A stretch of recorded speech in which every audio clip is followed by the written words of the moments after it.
But today is going to be all about eyebrows. So if you are watching, rather than just giving me a thumbs up or a love heart, just for fun, if you want to just give me your favourite emoji, oh, there's a fly. Post your favourite emoji just so I know that you are being interactive and you're getting involved. So your favourite, oh, hi Essjay, hi Kay, I hope you're well. Kay's one of my, well, regulars, but she had quite a few years off and then came back with a daughter. So yeah, now she's back on it. And I can see Abby, oh, smiley face. Oh yeah, I love that one. So yeah, give me a favourite emoji, post something on there so I can see who's there, see who's watching. Oh, I thought Abby would do that as much. Yeah, champagne. That'll be Saturday night, Abby. Well, this is work. This is business, Abby. No time to talk about our Saturday endeavours. So yeah, right. So quite a few are jumping on board now. How many have we got? Quite a few comments. Hi Emma, Nadine, Vicky, one of my old school buddies, Scott, Lauren. Right. Hi everybody. So if you have just joined me, what I'm just getting everyone to do is just put the favourite emoji on just for fun, just so I can see that you're with us. No lazy thumbs up and love hearts, just post your favourite emoji.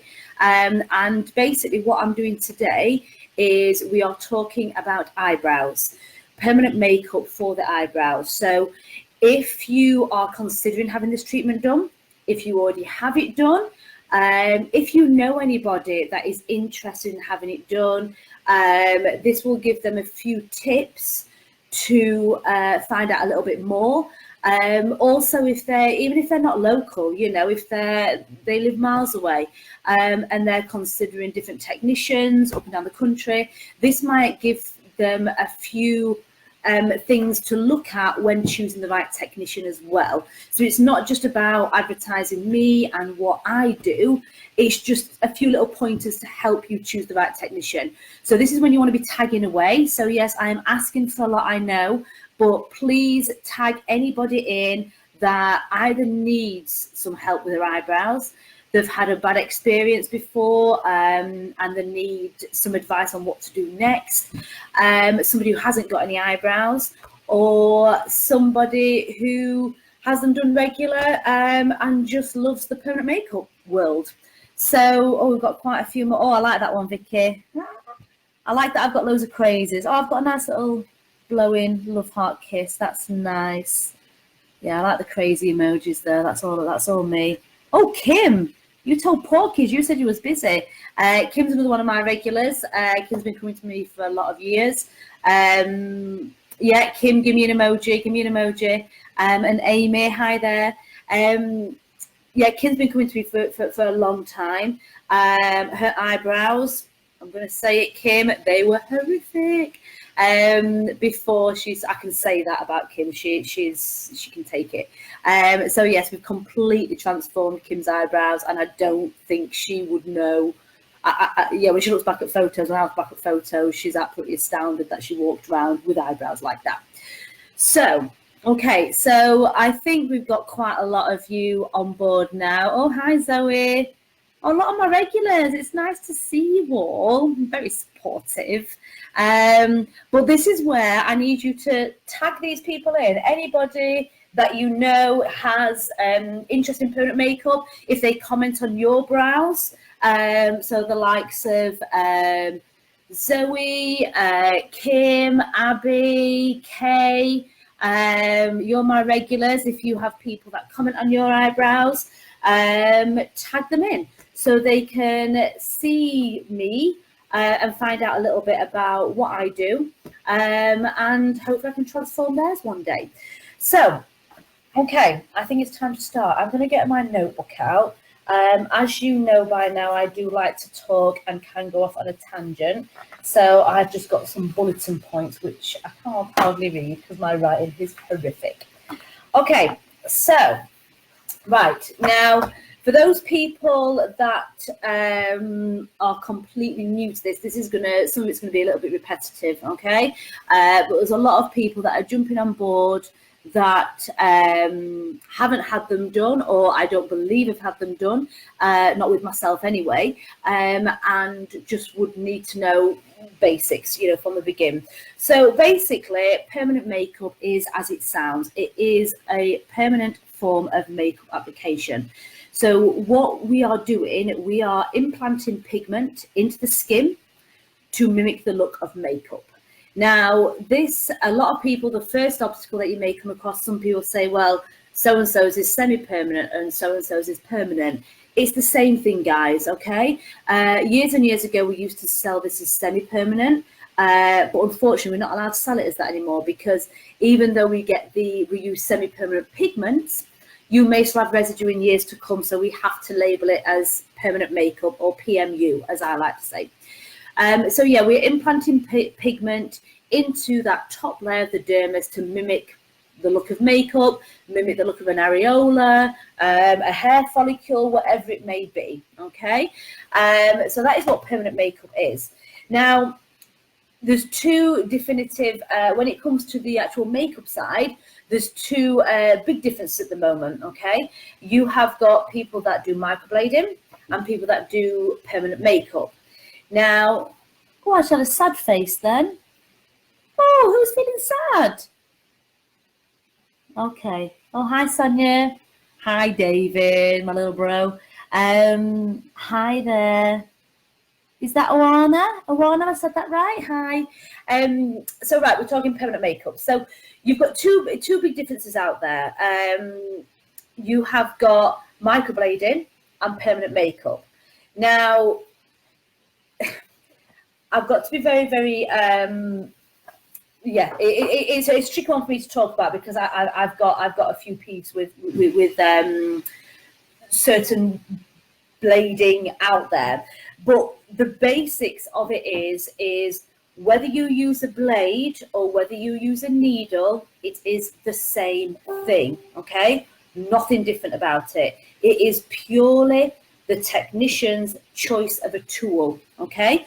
So if you go somewhere and you're interested in having microblading done, a lot of people ring me and actually say, do you do microblading? I don't do microblading. I've got no intention of doing microblading. And then a lot of people say, oh, I'm not bothered then. Microblading and permanent makeup is the same thing. One's not more natural than the other. It is all down to obviously the technician, okay? So you may get the best blader in the world blading, creating absolutely flawless work. You then might get the best permanent makeup technician in the world, which then looks as good as that blader's. But then you also get the other end of the scale, permanent makeup technicians that aren't correctly trained, using the incorrect tools and depths, and also bladers that aren't incorrectly trained. But the fact of the matter is, it is the same. Now, the reason this is a big thing for me is because a lot of people out there sell microblading as a more natural method. Okay, now please feel free to comment if you are in disagreement with me, if you are a blader yourself. Please comment. You know, this is an open chat, so you know, if somebody has got any specific questions or don't agree with what I've said, then please. Oh, Zoe, thank you for the tag, honey. You know, please jump on and talk to me and ask me a question. So basically, tattooing, let's put it right back. A tattoo is implanting colour, whether it's ink or pigment, implanting colour into the dermis of the dermal layer of the skin. Okay, a tattooist uses permanent inks. A permanent makeup or a microblader uses semi-permanent pigments, okay? The same thing is that you are implanting into the dermal layer, okay, the top layer of the dermis. Now, if any microblader has actually said, oh, blading's far more natural, we work to the epidermal layer, that is a lie, okay? That's not correct. Now, all you have to do is good old Google, ask Google, go online, and the fact of the matter is your epidermis renews itself every 20 days. Okay, so if a microblader says to you, oh no, we only go into the epidermis, you know, it's very, very shallow, permanent makeup is dermal layer, microblading is epidermis, it would only last 20 days. And to be fair, who wants to pay anything from £100 to £400 for an eyebrow that lasts 20 days? You just have them tinted and waxed, you know. So microblading and machine work all work in that top layer of the dermis. So that is the fact. Okay, you are just the thing is what I how I try and explain it is, if you've done your research and if you like somebody's work, okay, if you like what you see, you like, always ask for healed results.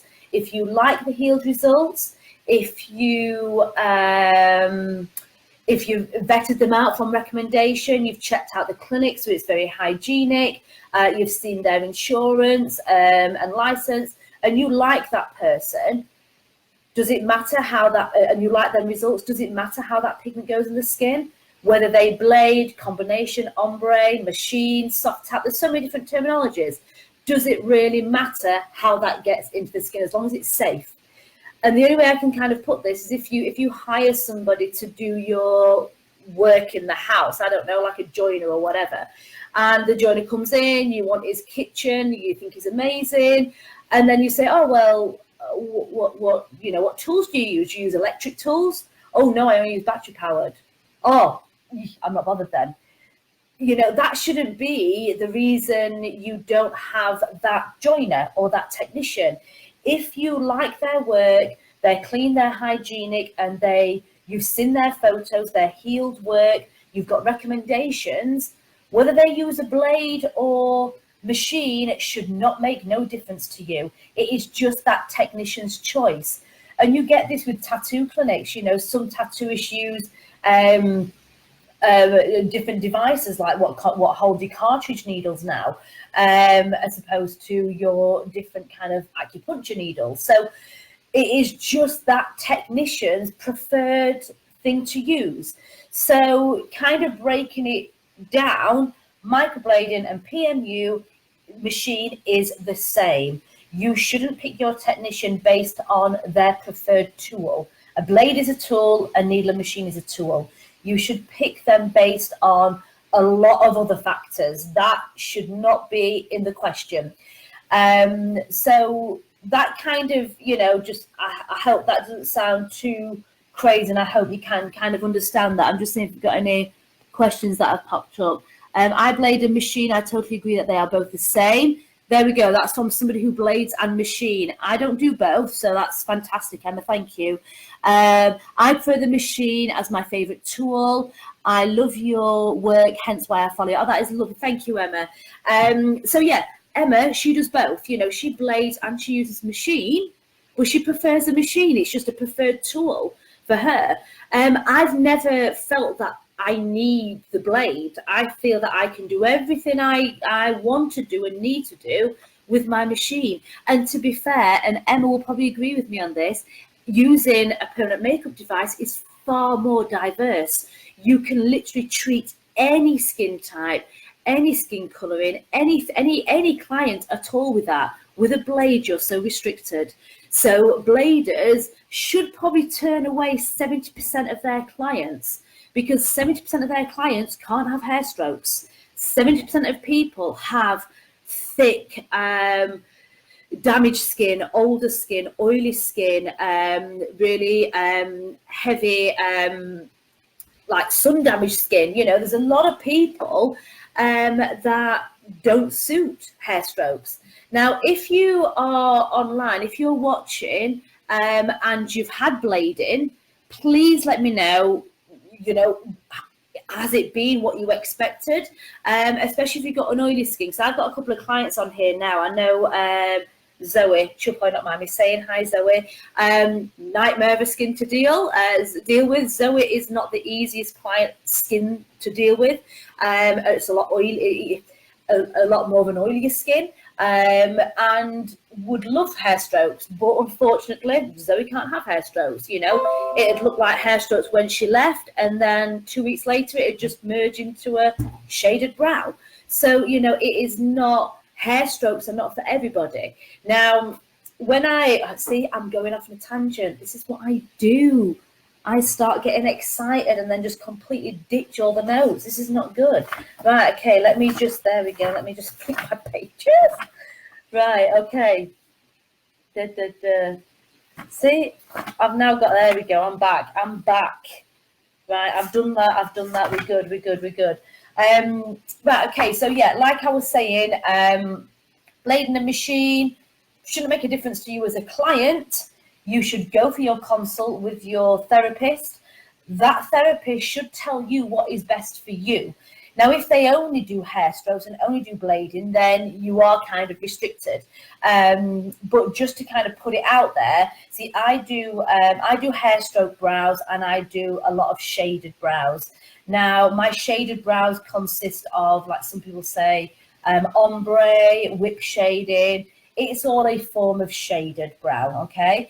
So I do hair strokes and shaded. They're my main two things that I do. If I'm being honest, I do 95% shaded and 5% hair strokes, okay? Main reason is, like I said, not everybody can have hair strokes. Hair strokes is only for about 30% of us. Really good quality, young, healthy skin, okay? You've got a bit of age to your skin, you've got a bit of sun damage to your skin, you've got a bit of dense tissue, you've got oily skin. That is when you're going to come up with problems, and it'll be fine when you have it done, you know, the actual hair strokes, but as you leave, they will expand and blur. So from consult onwards, I will say to my clients, you know what, you've come in wanting hair stroke brows, that's not going to physically work for you because the outcome is not going to be what you want. Here is, and I always show photos of my healed work. It's always my healed work. I show immediately after I'm healed so they can see the difference, but it's always healed work. And with that, people can pick from there. And if I'm being honest, most of my people go towards a shaded brow, whether it's because I'm far better at shaded or whether it is a more natural, you know, more natural look. My eyebrows are fully shaded. I've got no makeup on today. Don't know why this eyebrow, it's high at the moment. But yeah, you can see mine are fully shaded. So this color that we see here is a soft shaded color. So shading is not about block, it's about soft pixelation of color. So it can be extremely natural. Nightmare, yeah, you are, Zoe. I need to book in. Just message me, honey. Oh, hi, Alex. Hi, Alice. Yes, Alex, just want to say, she on the if you looked, I did like a photo the other week of number 1 to 8. Alex was probably the 3rd favorite. So Alex, your eyebrows are famous. Did hers a few months ago. She wanted them done absolutely ages. We got a really nice intense shaded look, and she was number 3 popular on my little 1 to 8 I did. So right, okay, so going back to my notes. So yeah, you know, a lot of people got, okay, questions. These are some of the questions that have been fired at me today. Some people don't like to speak on the chat, and they have just sent me a few questions. So the main thing is the difference between permanent makeup and tattooing, okay? The main difference is your tattooing inks are a lot denser and a lot more concentrated, okay? So with that, you get these dense, harsh, bold, bright colors, okay? Obviously, when we, and the more ink, the ink base. When we are dealing with permanent makeup, you have got more of a dilution. So you have got more of a liquid in that powder, in the pigment, to dilute it. So you get softer pixelation of color, okay? So you get the softer, more natural look with it. So that is the main difference. Obviously, you also have got the side of the depth. You know, normally a tattoo it does work slightly deeper into the dermis, so you do get a little bit more expansion of the pigment, whereas we like to stay right in that top layer of the dermis, so you don't get as much expansion when you're doing the eyebrows, and the color will remain, you know, quite soft. But as I go back to my original thing, what I said for the people that have just joined us, even though some people say semi-permanent and some people say permanent, it is the same thing. You know, there's not one uses semi-permanent well, with the face, nobody should use a permanent pigment anyway. But we have to say it's permanent makeup. We have to say it is permanent, because even though you get the fade, you will still have residue of pigment there. Okay. Is anybody joining us that's got any specific questions about their brows, or brows they've seen other people and wondered why it looks that way, or anything to correct or to camouflage? Anyone who has got, I was talking about the other week. Thank you, Abby, for the tag. No, there's no specific questions. Yeah, okay, so I will just fire away some of the questions that I got earlier. Let's have a look what we said. Okay, I've answered that. Yeah, so about some people have been asking about immediately after photos, obviously with the microblading, sorry, with hair strokes. Okay, when I say hair strokes, I mean with me it is machine work. With other people it may be microblading. It is just hair stroke lines. Okay. What can happen immediately after, these lines look so crisp, so crisp, and then what happens is when you heal, it relaxes. Okay, so you get like a slight little relax of color and a slight expansion. Now this slight expansion is only very slight, it just relaxes and softens the whole edges, so it gives a really nice natural look.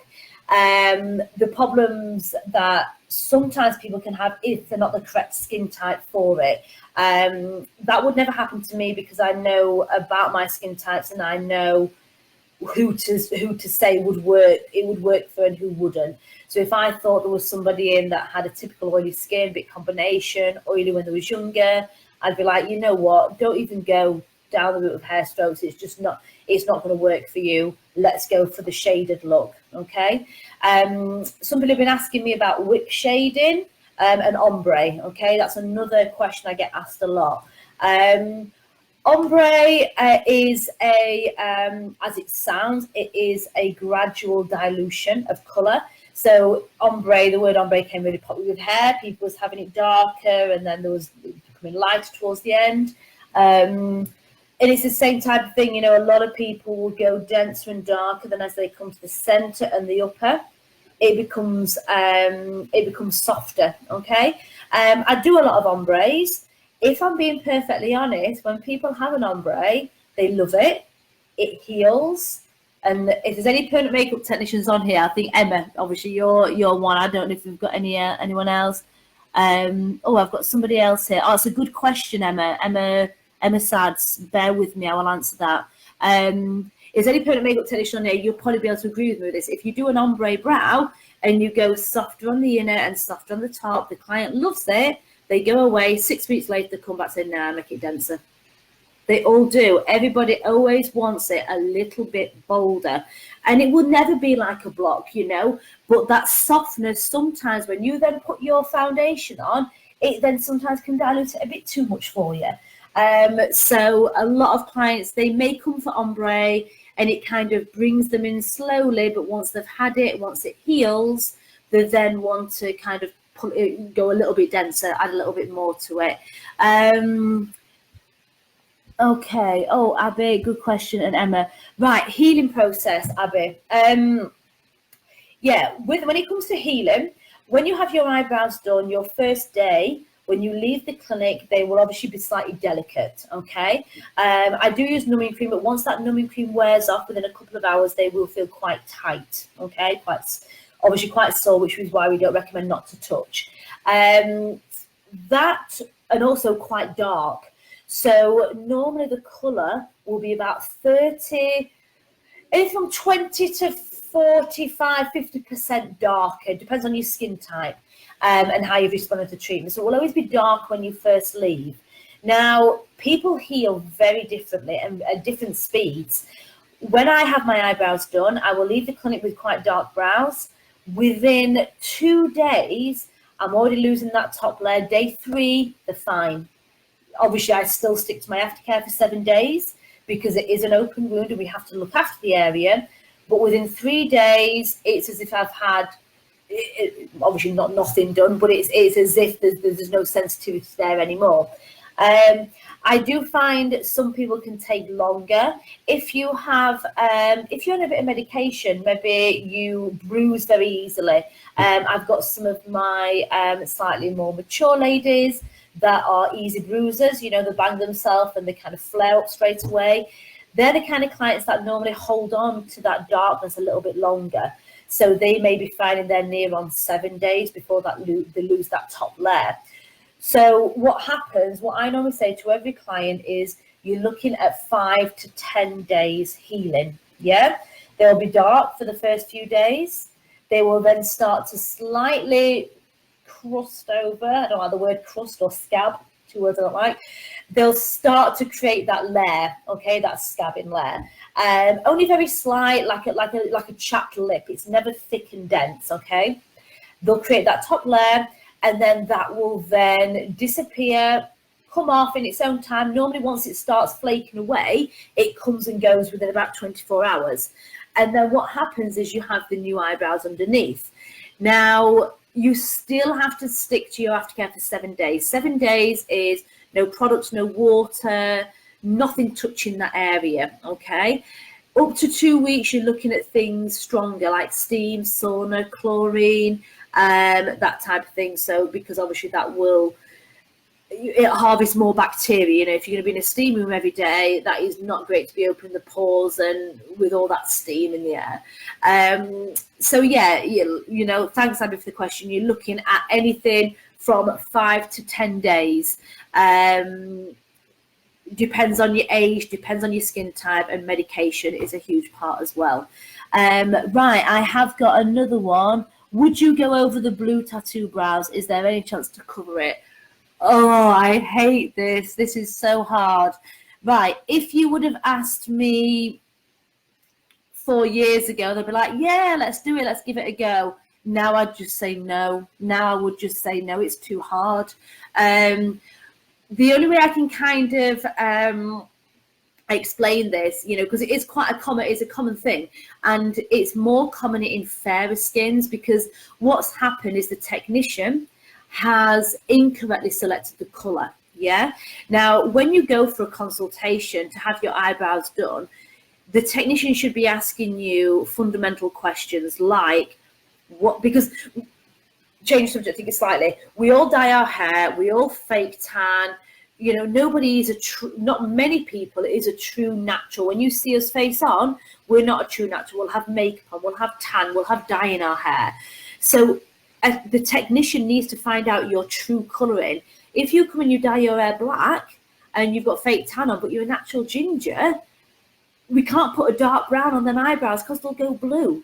Okay, you cannot handle them depth of them kind of colours, and this is where colour theory is absolutely massive, which is where when I did my training, when I trained for months and months and months, I think we spent a good week on pigment choice and colour selecting for certain skin types. You know, I've got a colour that I love to use. It's called Tapey. It's a lovely dark rich colour.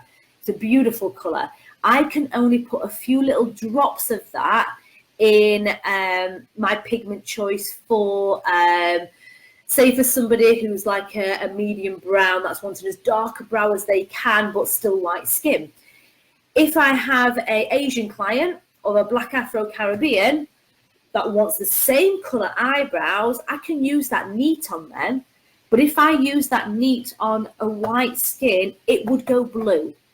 So when people have a consultation and say, yeah, I want dark brown eyebrows, you know, and the technician does dark brown in colour, you can't. A white skin, not many white skins can handle it. I've had recently, I know I'm talking about your eyebrows again, Alex, but I'm only doing it because you're a good example.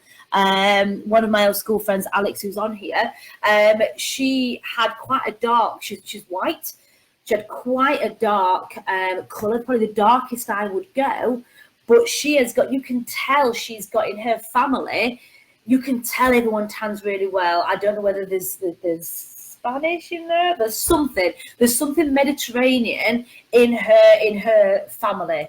If she doesn't know there is, then there's got to be, because it relates on the skin, and you can see that. And you know, like I ask questions like, how easily do you tan? I go, oh my god, I tan amazing. I go, really nice, good olive. I never burn. Don't wear sun cream. Then that normally tells me that they can handle these darker colours. If I ask somebody how they tan, they're like, oh my god, I can't even look at the sun without burning, then I'd be, and they're wanting a dark brown because they pencil them dark brown, they dye the hair dark brown, but like, we need to go right back to the light brown, even dark ashy blonde. And it will look darker in the skin, so it's not like it would look like a light brown, but you can't handle them colours. So I see so much, sorry, I've gone off on a bit of a tangent there, Emma, but I see so many people with these really dark, oversaturated blue eyebrows. Now, to correct blue, okay, you need like orange, or correct a purpley tone brow, you need like yellows, yeah? Now, going back to school, I've got a couple of school teachers watching, so this is me doing my primary colours. Oh, hi guys, that's just joined, Rebecca, Sam, Stacey. So right, going back to school, when you learn your primary colours, you've got your red, your yellow, and your blue, okay? So imagine we've got them blue eyebrows. Now, if you want to make an equal mix between blue and yellow, you can't put 1 part blue to 1 part yellow and go in the middle and have a perfect mix of them two colours, okay? The reason being is because your blue is the strongest of all the 3 primaries, okay? So you need 1 part blue to 3 parts yellow, or 1 part blue to 2 parts red. Can you see where I'm going with this? Please give me a smiley face if you're following me. I know I don't know thumbs up and loves that. I want comments. Give me a smiley face if you're understanding. So, or just like a really confused face if I'm talking gibberish. So yeah, so to kind of put it in eyebrow terms, if you've got a really blue eyebrow, think of how many times you've got to tattoo yellow or red or an orange in that blue eyebrow to make it an equal match or closer to the red or white. Okay, we've got smiley faces. Emma's understanding, like it. My husband's giving me a smiley face. I'm not sure whether he's understanding. We're talking primary colours, Fred.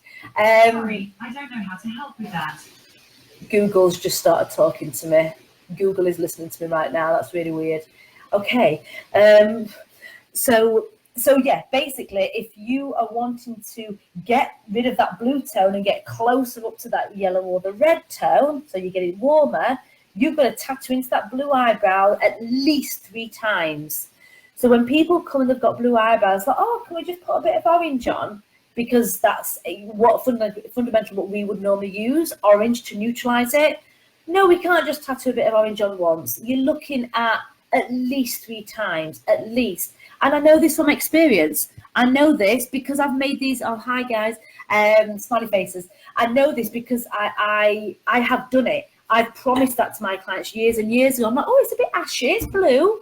Hey, get in, let's put a bit of orange on, no problem. And then 2 sessions later, I'm thinking, yeah, this is not working. This is really not lifting. And also, you've got the problem that if they are really blue and very, very dense, okay, what can happen is that they may be oversaturated. I've got one of it, and she's not actually watching. Where are you? My new client who I'm removing at the moment. She wants to check in today. I'm actually currently removing hers. They're a bluey tone, okay. And rather than me trying with the corrective colours, so the oranges and the yellows and things, I've gone straight for removal because I do removal as well. I use something called a lactic acid to help lift and remove pigment, okay? Now, the reason why I'm doing that and not corrective colours is because there's too much pigment already in there. So if you've got a really oversaturated brow, and when I mean oversaturated, I mean too much colour in such a small space, so it's really dense, how are you going to fit any more colour in? At the end of the day, pigment is a powder. We put it in the skin in a form of a liquid. The liquid goes away and leaves the powder in place, okay? How are we, if there is no space left in the skin, how's that going to take 3 applications of orange? It's not going to take it. There's no space. There has to be space in the skin to take it. So yes, we could do it. And then you leave and it looks slightly warmer because obviously we've used the orange. It scabs, it disappears, you're left with blue again. You come in, have it done again, scabs, leaves, left with blue again. It's fight and losing battle. So when I get people in that have got them blue eyebrows, they either know that, and if it's not oversaturated, I will try for the corrective colours, but they do know it could be 2, 3, 4, even 5 sessions to bring that up. Or I'd say, right, we can go down the route of doing some removal to help lift that colour to then give us a better fighting chance for a better set of eyebrows. There's too many people out there that are making do. So they'll have like a mediocre, poor set of eyebrows, and then they'll want them done again. They'll go to somebody be like, oh, they're a little bit cool, they're a little bit ashy. Oh, can we just make them a little bit warmer? And then they go over it. 6 months later, that blue's shining through, they neutralise it again. 2 months later, it's shining through again. And what ends up happening is you end up spending £100, £200 every 5-6 months. So, and you're never going to have eyebrows that you actually want. So why bother doing that? There's a daddy long legs in here. I hate daddy long legs. You know, I can get rid of spiders. Spiders don't bother me. Daddy long legs, I don't do. Fred said his daddy long legs coming up, and I have to shout him. Show no fear. So yeah, what is the point in every 4 months making them look okay? You might as well spend a little bit more money, get them removed, get them lifted, have an awesome set of eyebrows done that'll last you 12 to 18 months.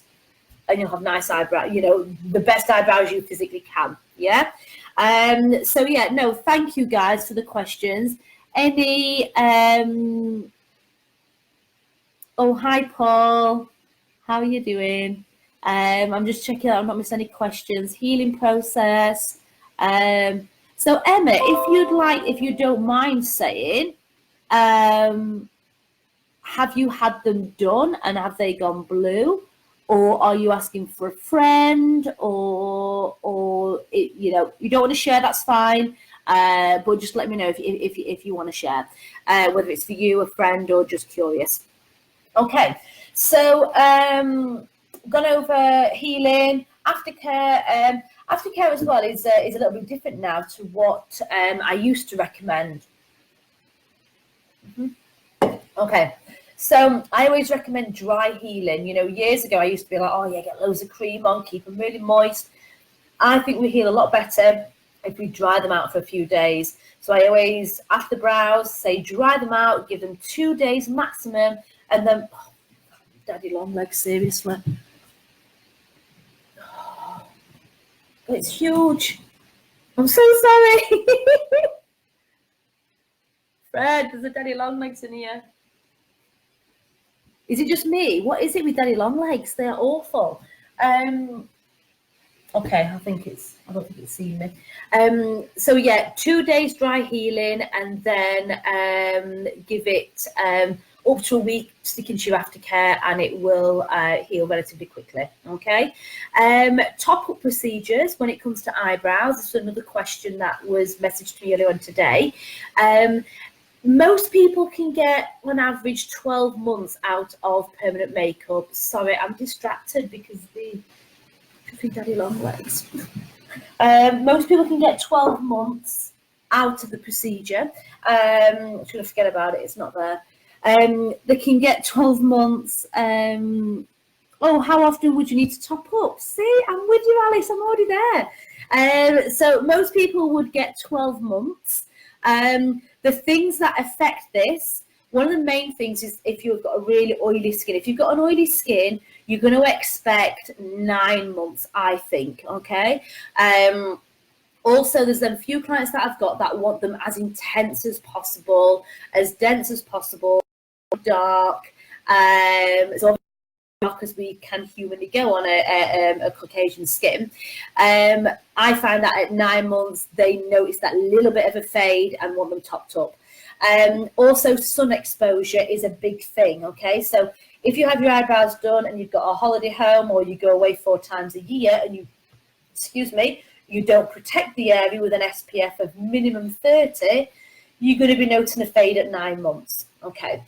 Most of my clients go 12 to 18 months. If you are good and you look after them and you use SPF when you need to, and you're not a heavy sunbedder, or, you don't want the sunbeds, you go away once a year, you are looking at 12 to 18 months before you need them topped up again.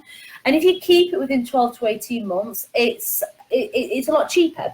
My eyebrow procedures are £320. I charge the same for all my procedures. Top-ups are anything from £150 to £250, depending on how long you leave them. Most people, they come 12 to 18 months, which is £195.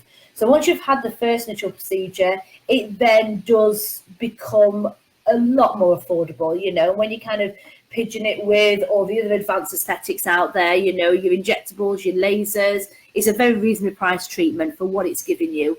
Emma, I had someone who wanted blue brows to be covered in a brown colour. No, however, I sent her to do pigment removal. Yeah, she went somewhere else, done her brows, blue pigment came out. No.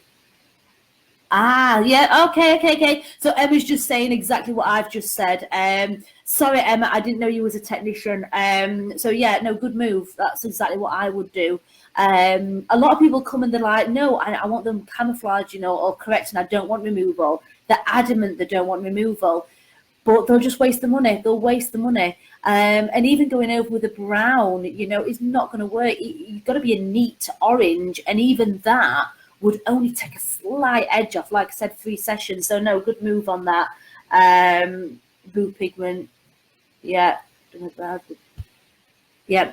So yeah, okay. So yeah, top up every 12 to 18 months, and it's obviously a lot cheaper when you keep, when you have it done regular. Does it hurt? Okay. Now, all the people that are watching, I know you're all there. All my clients, because I can say anything I want, because I'm selling these eyebrows. Anybody that is on there, some might find it more painful than others, so I don't know what response I'm going to get here. If I have done your eyebrows, please comment and tell me now, and tell everyone that's watching, does it hurt? Oh, see, I'm literally on it. Vicky's just asked that question as well. I am like reading minds and everything. So yeah, post now, people, if you've had your eyebrows done with me. There's Kim on, there's Abby, there's Alex, there's Sam, but not Sam, Amanda. Hi, Amanda. You've had them done recently. Comment. Please tell me. I'm just trying to see if there's anybody else. We go further up. Oh, Linda, fellow tech. I can't go that far up. Fellow technician. Right, okay, so if you are still online now, comment please, and answer Vicky's question for me so I'm not lying. Abby, it's slightly uncomfortable, but it doesn't hurt. Okay, true, yeah. What I find eyebrow tweezing and waxing far more painful. Now, since Abby had it done, I have actually got a little bit of a better way of numbing, okay? So most of my clients don't feel much at all now. So sorry, Abby, you didn't get this. You didn't get this special treatment. I numb the area very well. I've got a really good numbing cream to numb the surface of the skin. We put cling film over, keep the heat in, keeps it really warm, and keeps the pain at bay throughout the whole procedure. So yeah, most of the time you don't feel anything. Towards the end, you might start to feel something, purely because you've been hands-on for 40 minutes, whatever it may be, but it's not painful. If anything, it's a little bit scratchy, and sometimes it can set your sinus a little bit funny. If you've got like a few sinus problems, it can send your nose a little bit tickly. But I can't say it's painful. Other areas, you know, can be slightly painful. Lips and eyes can be a little bit more sore. Natalie, hi Natalie. I had my top up done recently and didn't feel a thing. Now Natalie, yeah, Natalie numbs really well, so yeah, she didn't feel a thing, which is great. So I don't, when I have my eyebrows done, I don't feel my brows. I'm being completely honest. Don't feel my brows. I don't feel my eyes, but my eyes then do feel really sore after the procedure, straight after. And I do swell quite easily, but I'm constantly rubbing my eyes. Lips, this part of the lips, I don't think I've got any of my lip clients on board yet. This is sore, you know, so I can honestly say this part for me hurts, but it's never enough to not have the procedure done, because it's only a couple of seconds, you know, when we go over that bit. But in terms of eyebrows, you'll find it more painful having them waxed than having permanent makeup. Okay. What I do find though, obviously I don't have hair strokes on myself, but hair strokes are more painful, and a lot of people find blading a lot more painful. And I think this is obviously hair strokes. We are kind of, you are slicing the skin more so. When you're doing a shaded brow, you're kind of whipping over the skin very quickly, so you're creating like a pixelated build up of colour, so you keep going over and over, so it's very superficial. Okay, so I find a shaded brow doesn't hurt half as much as doing hair strokes, but a lot of bladers find, you know, keeping pain hard to keep at bay, because, you know, they don't use much numbing as well during the procedure. So yeah, a shaded brow, most of my brows I do are shaded. Most people don't feel a thing. More sensitive towards the end, but doesn't hurt for sure. Scratchy is a good word to use. Scratchy and vibrates. Yeah, definitely. So yeah, that is, does it hurt? That I got that question from probably 5 people messaged me earlier. Does it hurt? Does it hurt? Does it hurt? Okay, so this is also another one. Who can have it done? Now, obviously, the actual technique that I do, because I do machine methods, so I do hair strokes and I do shading. I can treat pretty much every skin type. I had a lady in last week who is 79, and I also treated a girl way back who was 16, but that was for medical reasons, so I don't normally treat under 18s. That was years ago. Somebody with alopecia. So my range of clientele and skins are absolutely massive, okay? So any skins can have it done. The only things that will stop you having it done is medical issues, okay? Now, even though we are just dealing with eyebrows, we're dealing with, we're breaking the skin, we're creating trauma to the, you know, just that top layer of the dermis. We're encouraging your lymphatic system to work. We're encouraging your blood to help heal that area. So anything where your immune system is being shattered and being damaged, I wouldn't like to treat. So anyone going under any kind of cancer treatment would be a no-no for me. Anyone who has got any like really bad case of lymphedema, like lymph issues where their lymphatic systems are compromised from whatever reason, that would raise alarm bells for me, and probably I'd need to get a doctor's note for that. Kidney and liver function, if somebody's got liver disease, you know, it's all about blood cleansing, so that again, doctor's note. And blood thinners as well. Now, I have treated people in the past on blood thinners. A lot of my clients on blood thinners have spoke to their doctors, and they've been told they can have like a little bit of a break to then have a procedure done. Obviously, this is not something that I advise. This is purely what I say to my clients, and then they go and speak to their doctors. But that's also something that I would be obviously quite concerned to treat and get doctor's note for. Oh, hi, Katie. We was just discussing, Katie's another one of my clients. Does it hurt? Somebody asked, does it hurt? So you are one of my regulars. So please put your pennies worth in and let us know if you think it hurts. How many passes do you do on lips until you have a good outcome? Okay, so I'll touch on that briefly. Obviously, this chat for me is mainly about eyebrows, and obviously mainly focused at clients wanting procedures done, not necessarily technicians, you know, obviously asking for different bits of advice. But with lips, 2 to 3 passes I like to do on the lips to get that colour retention. But it also depends on what technique you're using and what needles you like to use. So if you want to message me directly, Emma, and I can help you out or tell you what I use, and that might help you with your work. Well, that's a whole other live. Come on, Katie, you're being quiet. Let us know. Does it hurt? Does it hurt? I think Zoe earlier on, I think Zoe does find it slightly tender. So, you know, some people can feel it, you know, some people can feel it more than others. But most of my clients numb really well, and, you know, don't find it that tender at all. Just a little bit scratchy, a little bit uncomfortable. You know what? I've looked at my notes and I've actually covered a lot of stuff. I've done my questions, my shaded. Yeah, I've done everything that I wanted to cover. Any questions from anybody? You know, it's been really nice today. I want to thank you all, guys, because you've all participated, and I like it when we join in, because it's, you know, I sometimes obviously try and think of what things you're going to want to know, but sometimes it is, you know, it's not the right thing. You know, sometimes it is what, you know, you need to ask me the questions. I need to be answering it for you. Oh, Katie's piped up. Here we go. I've been having my eyebrows done with Essjay for 5 years. 5 years, really? I was terrified too the first time. Katie, she probably don't mind me saying, but I seriously, after we did that, she was very scared. And I've known Katie for, I used to live across the road from her, so I've known her since school, like since we was kids. You know, I was best friends with her sister.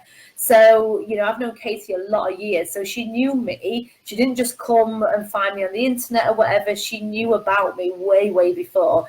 And it took her years. I was looking at her eyebrows for many years. Took her a long time to come and see me. And even when we drew the eyebrows, I did the procedure.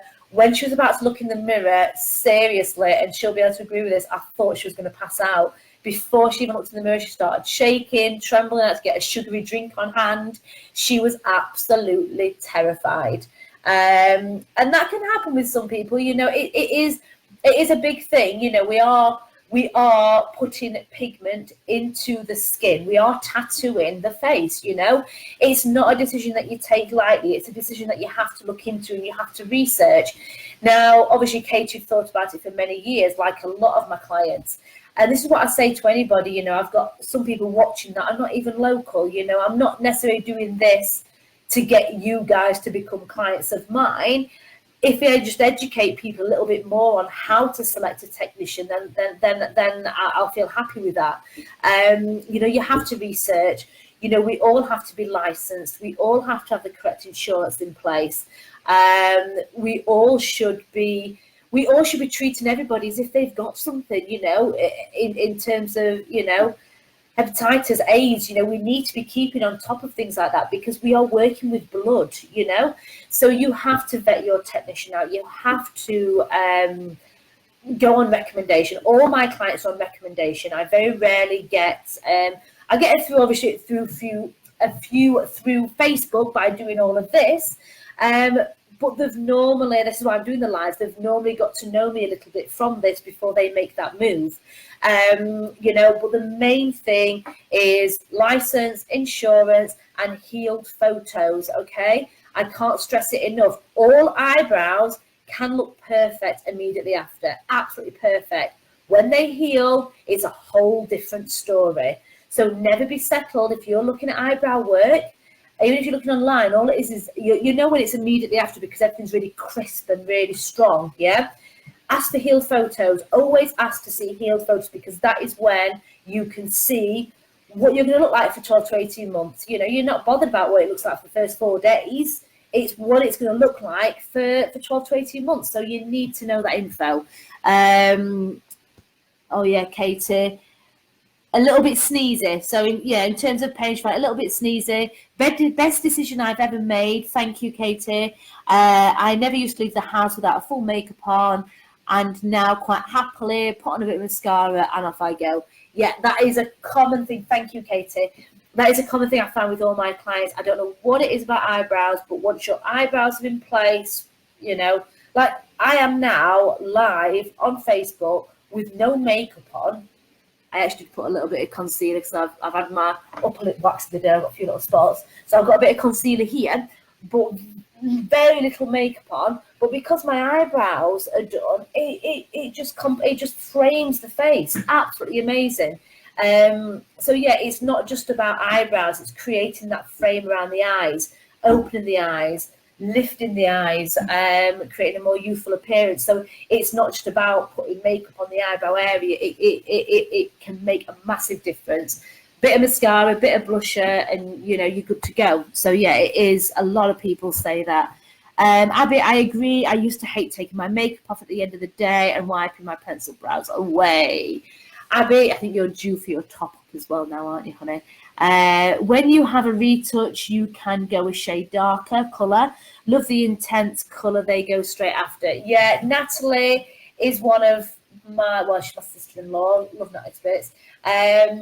Unfortunately, Natalie wants to go darker than what her skin can handle. And like I was saying earlier, as soon as I do Natalie's, when they're so crisp and so strong, she would have that. And you know what? She can carry it because her hair is so dark. But when you're, because what happens is your pigment is here and your skin heals on top. And obviously our skin is transparent with obviously hints of different colours in, it dilutes whatever's underneath. And, you know, that dense look that Natalie is after would look phenomenal on her. But unfortunately, once you get that little bit of a fade, it lightens off. So Natalie is in that small minority of clients I've got that would so be able to carry off and immediately after brow, but once it's settled, it just goes a little bit too light for her. But it's better it going lighter. I've got an angry face. Why is people sending angry faces? I don't know. Oh, it might have been Natalie sending an angry face because of the brows.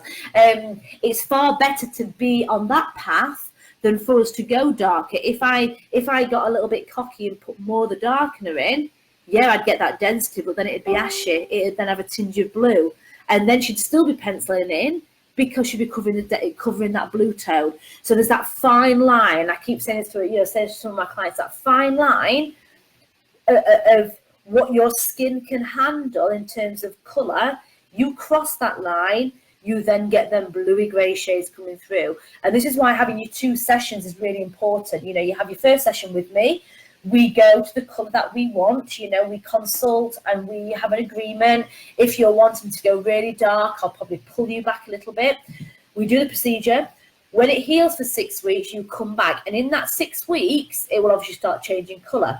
If you come back for your 6-week appointment and I look at them brows under a good light and start to see a bit of a bluey, greyish shade coming through, I will not go darker. That is the depth you're going. You can't go any darker. If you come back, and I had a lady in this week actually, typical example, she came in and fabulous. I think I put a oh, hello. Oh, it just, okay, I'm here. Sorry, I think someone just popped up saying virus found. I'm going to have to check that out. So yeah, she came back and I think I put a video. If you search back a couple of days ago, I did a video of her eyebrows after her first session. And she came with a lot of pencil on and she's like, I need them dark, I need them dark. So I was like, let's have a look. So I took off the makeup and the colour was lovely and loads of people would have been happy with it at that. But when you look closely at the colour, there was no shade of blue, no shade of grey. It was a really nice quality brown. So I'm like, right, okay, yeah, we can go darker. Your skin can handle a bit darker. So we did. But at that point, if I notice them bluey grey shades, I will not go darker. It is not worth it. Because like we touched on ages ago, the question that the other technician, Emma, had, what do you do when they go blue? You're then fighting against, you're banging your head against a brick wall, trying to neutralise it with, you know, with oranges. So yeah, I would make sure, and that's why your 2 sessions is really important. Let's see if we've got any more questions. Is there anything we can do to maintain the colour between top-ups? Maintain the colour between top-ups, obviously sun protection is a massive thing. You haven't got oily skin, have you, Katie? because that is a factor on why pigment fades quicker. You are looking at sun exposure is the biggest thing. You know, we all should put an SPF on our skin every day, whatever time of year it is. So if you tighten up on your skincare, tighten up on that side of it, then you might find that the colour quality will stay better for longer. I still have my eyebrows, best thing I ever did. Wouldn't let anyone else near my brows. No, you wouldn't. Because I'll be coming for you if you do. She's my sister-in-law, I can say that. Right, so, you know, I don't even know how long we've been live. I've actually really, really enjoyed myself. And I was really excited for this live today. I'm not being real, I'm looking at the time. An hour. I've been talking for an hour. Who would have thought? I'm so quiet normally. Thumbs up, Katie. So, yes. Please, now, the people that are left watching, I know some of you might have bored and you might have buggered off, which is fine. You might have got everything you need from it, or you can tune back in later. Please give me a little emoji of something to let me know if you got good info from here, not so good, if you enjoyed it, if you're sick of me talking, whatever you want. Give me a little bit of an emoji in the comments now, and let me know that you're all happy. If anybody has got any last final thoughts, then please also post that. While you guys do that, I would like to also let you know something else that I'm going to be launching. Something else that I'm going to be doing quite soon. I'm going to have, because I currently have my profile, Essjay Hartshorn, and I have my business page, Essjay, I get quite confused on where I need to post lives, you know, making sure that the right people are seeing it. You know, when I post on my Essjay wall, this is why I'm asking you to comment and tag people in. Not everybody sees it. Facebook only allow a set amount of people to see it. And then if you engage, they let more people. If you engage, you let more people. Whereas my profile, everybody can see it. So Facebook is very clever with how they let companies, businesses promote themselves. So what I am considering doing is opening up a group, okay? So having a group on Facebook, it's not going to be, I'm not going to be hounding you daily or anything crazy like that, but it's going to be where I can do my lives. I can do lives about certain treatments. You can post any questions that you have. It's going to be a very interactive group of people, my regular clients, people that are interested in having permanent makeup, not people necessarily in the industry. You know, I want this more to be like a client group. So if you fancy being a part of my little VIP client group, then please send me a message. I'm going to be working on that in the next few weeks. And then I can make sure that when I do put these lives on, that you all can see it and it's all in the right place. So have we got some, we've got some clappy hands. Very interesting and very informative. Thank you, Vicky. Paula, you're an hour late. Paula is a fellow technician from Glasgow. She's lovely. I love Paula to bits. I hope you're well, Paula. You'll need to catch up and watch from the beginning. But everything I've said, you know, you are so good at what you do. You know, so this is more for like clients. But thank you so much for joining, honey. Yeah, high fives. Love it. Okay, guys. So that's me. I'm going to be over and out. And let me know also if you want a live about something else, then, you know, I will start making notes and make sure we can cover something, you know, that you want. So let me know if you want to be in the VIP group as well, and I will see you all soon. Bye-bye.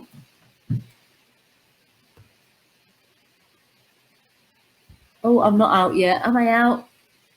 Oh, and